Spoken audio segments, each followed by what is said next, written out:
Hozir biz Chilonzor bozoriga keldik va bu yerda ishlaydigan ikkita ayol haqida bizda ma'lumot bor. Xullas, videoni oxirigacha ko'ringlar. Ketdik. Assalomu alaykum. Mumkinmi? Shu yerda ishlaydigan bitta ayol bor ekanlar. Adashmasam, sizni yaqin dugonangiz deb aytishdi bizga. Bizani ozgina ularga hadyamiz bor. Nima deb o'ylaysiz? Ularga berganimiz to'g'rimi, yo'qmi? Shunaqa ayol yoki bir boshqa munosibroq variant bo'lsa, aytsangiz biz ularga borardik. Munosib deb o'ylayman men. Nimaga? 12 yil birga ishladim. Obodonlashtirishda 12 yil birga ishladim. Bu yerda 2 yil ishlayapman. Hozir qanaqa sharoit? Juda yaxshi ayol. Hozir sharoiti og'ir lekin. Nima qilgan ularga? Grija bo'lib yaqinda operatsiya bo'lib endi ishga chiqdi. O'g'lini ham boshida o'simta o'sib operatsiya qilib uncha ishga qilmayapti. Hozir shuning uchun ishga chiqyapti. Agar sharoiti ko'targan odam ishga chiqmaydi, dam oladi. Hech kim chiqmaydi sharoiti ko'tarsa. To'g'ri. Hamma majburlikdan chiqadi. Men bitta sizni quchoqlab qo'ymoqchiman. Kattakon rahmat.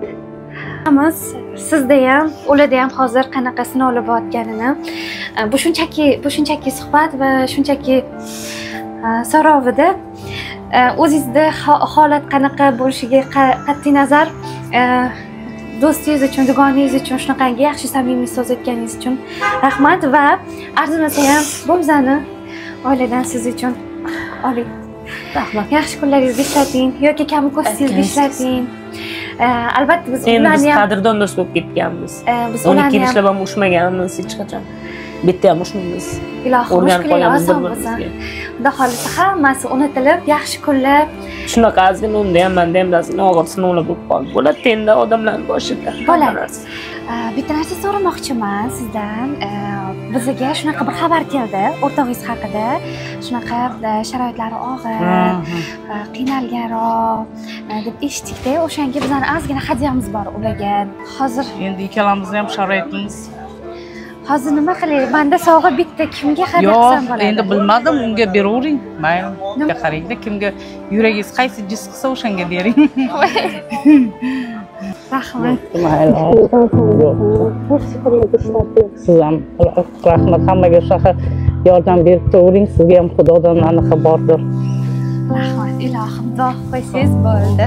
Charchamang ham. Sog' bo'ling. Rahmat. Videoda shunaqa xulosa qilish mumkinki, o'zi har qanaqa sharoitda bo'lishidan qat'iy nazar, qalb har doim insonni yaxshilik tomon boshlaydi va ular ikkita dugona o'zini og'ir sharoitda bo'lishidan qat'iy nazar bir-birligini tanlagani meni juda ham xursand qildi va albatta jamiyatimizda shunaqangi oliyjanob insonlar ko'payishini xohlab qolardim.